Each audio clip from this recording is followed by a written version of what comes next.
Hi, I'm Sudeep Muthedat, Senior Principal Architect at Kin Carta. Welcome to this edition of the Azure Spring Apps series. In the previous videos, we saw the challenges of running applications on-prem, the advantages of migrating your applications into Azure Spring Apps. And we heard a lot more from Mike and David about Azure Spring Apps. And in the previous one, we saw a demo of how to migrate your applications from on-prem to Azure Spring Apps.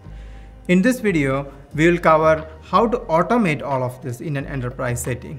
So for this, let me welcome back David from Microsoft and Travis Shepard from Kin Carta.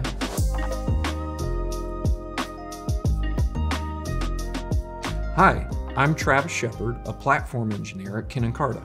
And I'm David Giard, Cloud Solution Architect at Microsoft. In the last video, Sudeep showed us the Pet Clinic sample application. Here are the components of that application in this diagram right here. But Travis, talk about what are the kinds of things that we need to build in order to deploy this. Yeah, as a platform engineer, it's my job to look at the infrastructure required and build that out in Azure. So when I looked at that diagram, I saw four main things. The first is, of course, a database, right? And we're going to use MySQL Flexible Server for that.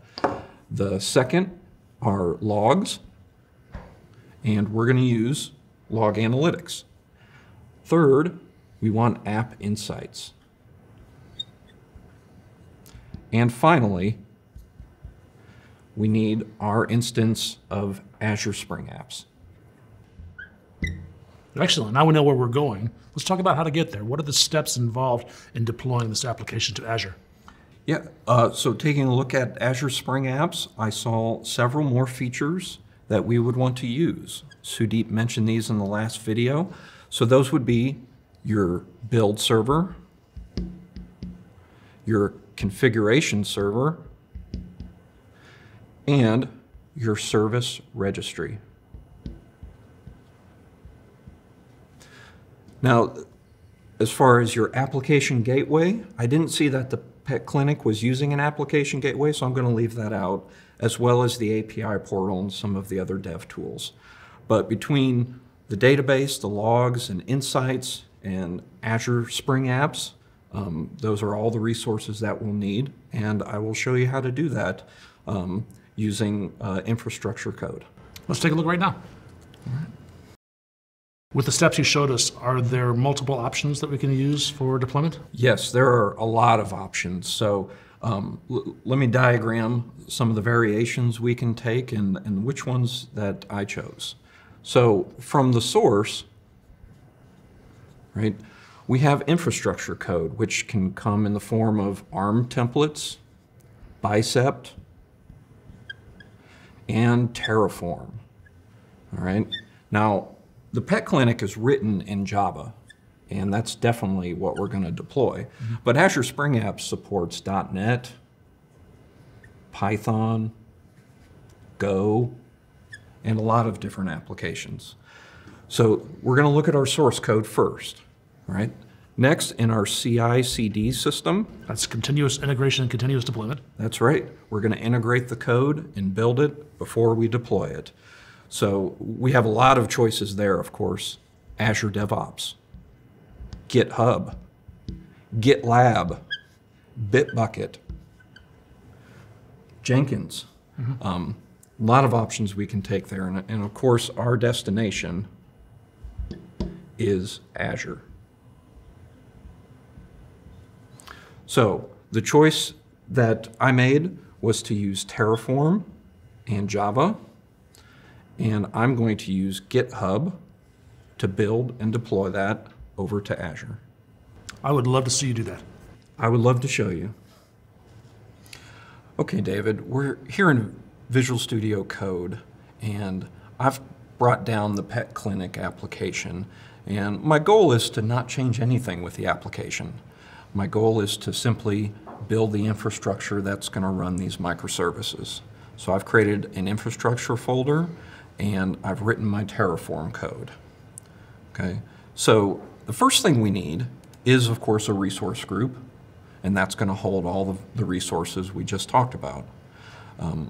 My application insights is codified like this, along with my log analytics workspace and a diagnostic setting, which is going to capture all the console logs into log analytics. Of course, we can't forget about the database. That's going to hold all of our information for Pet Clinic, and this is a MySQL Flexible Server instance, version 5.7 in Zone 3 of East US. Okay, moving on to Azure Spring Apps. As you can see, this was very easy to code up in Terraform. There's just a couple key settings, such as the SKU name. We want to use the Enterprise Edition, so I'm using the E0 SKU. I'm going to use a build agent pool size of S2, and I'm going to enable the service registry. Also, I want to turn on tracing for application insights, so this little code block here will do that and sample it once every 10 seconds. Excellent. What's this commented out code at the bottom? That is where we can inject an external VNet. So as you've talked about in previous videos, we can hook Azure Spring Apps up to an Azure VNet and get all of those benefits with on-premise connectivity and private linking. Very cool. So I'm not doing that in this one, but I've got it here in case I need it. So for the Azure Spring Apps Builder, this is the module which will create that. As you can see, I've brought in the Java Azure build pack. I do have some others here which I may or may not need, but it does illustrate that we can bring in build packs for .NET and Python and Go. Along with the configuration server, I took a look at the Pet Clinic and the Spring Boot profiles that we need. So I've gone ahead and entered those patterns. Now, as I mentioned, we're not going to need an application gateway. I did get that codified, but I'm commenting that out for now, as well as the API portal. Okay, so we're going to deploy something simple here, but we could extend it later on if we want to. Absolutely.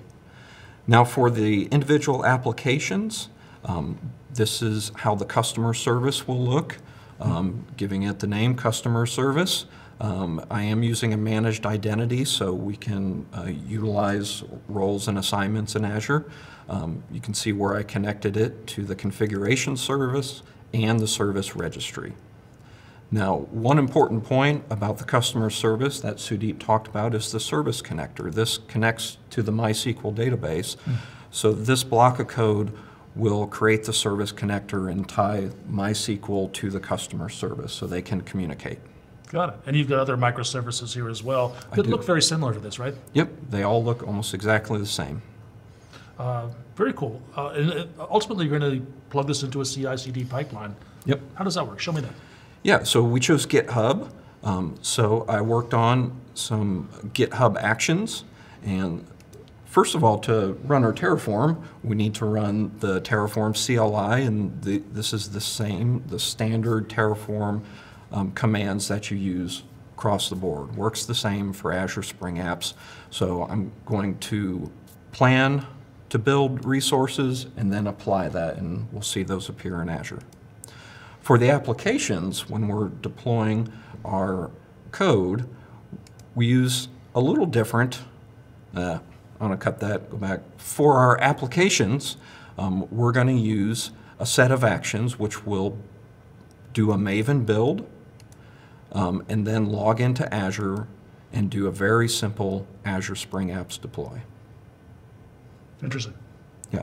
Now, I chose to build in my CI/CD system because I may want to use that for testing and Sonar Cloud analysis. So I'm still doing the continuous integration in GitHub, but the continuous deployment will actually happen in Azure Spring Apps. I see you're using the Azure CLI AZ Spring App Deploy line 36 right here. That's right. Is that the only option? It's not, no. I like it because I'm a developer and I like to use CLIs, but GitHub has built-in actions which you see look very, very similar in the parameters that you pass, or you can use the Maven plugin and essentially put these parameters in your POM file and then just run with one line. It's really whatever you're comfortable with. Absolutely. Now this is just a straightforward deployment. You're replacing what's out there with this new deployment. Right. What if we want to do something more complex, like a blue-green deployment, for example? Right.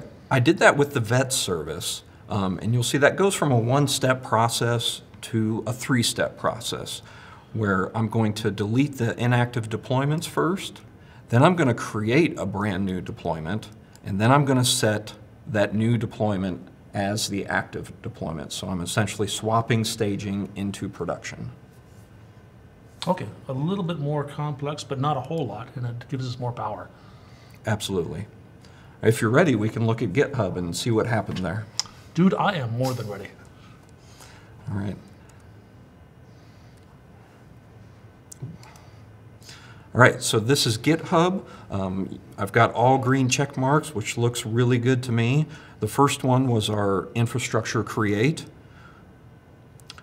We can see that Terraform plan and the apply. And if we look at what GitHub did, it created 30 resources in Azure for us. So this is really the power of Terraform, and we can destroy and create this as many times as we want, or we can build an exact duplicate of this environment, say in a different region. Yeah, I like this, all this logging it's doing. In case there's a problem, that's really useful.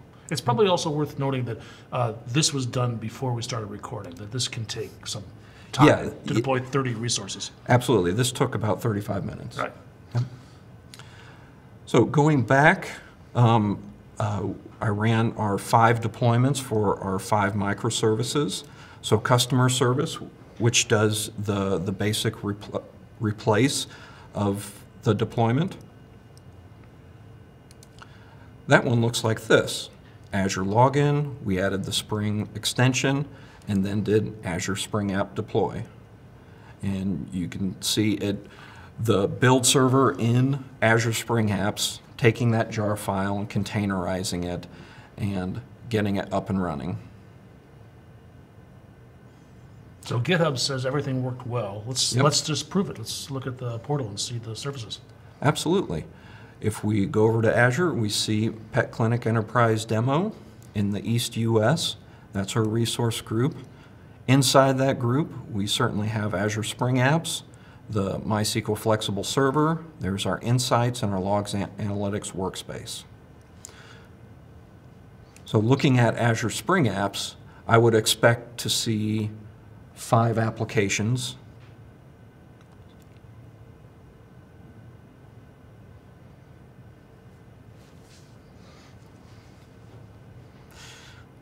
Azure's taking a minute here. Give it a second. It's going to space. It's going to space. So in our apps, we would expect to see these 5 applications. We would expect to see the build service enabled, and we do. The service registry, and the app bindings, perfect, and the application configuration service. And we would expect to see the Pet Clinic website up and running. We would. Let's take a look. And here it is, Pet Clinic Enterprise ASA Demo. If we refresh this page, we get a fresh load. We can look at the data that was preloaded in the database, and there's our list of vets right here. So we have the entire system codified from infrastructure as well as the microservices, and it's all being continuously integrated and deployed out to Azure. This is great. Now we would do something similar if we were deploying on-premise. What's the difference that we had to, what extra steps you have to do, and what are the advantages when we deploy out to Azure Spring Apps?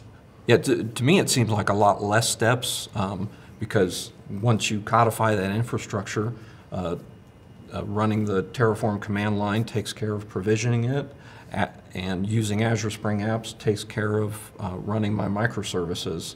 So it's very easy to me. It seems like going forward that we have a lot less maintenance because Azure Spring Apps is taking care of a lot of that plumbing for us. Yeah, as an infrastructure engineer, there's a lot less code for me to write. There's not as many resources to deploy. It contains a lot of features in itself. And of course, managing the microservices is very easy. Travis, this has been really educational. Thanks a lot. Thank you. And in the next video, we're going to cover monitoring of an Azure Spring Apps application.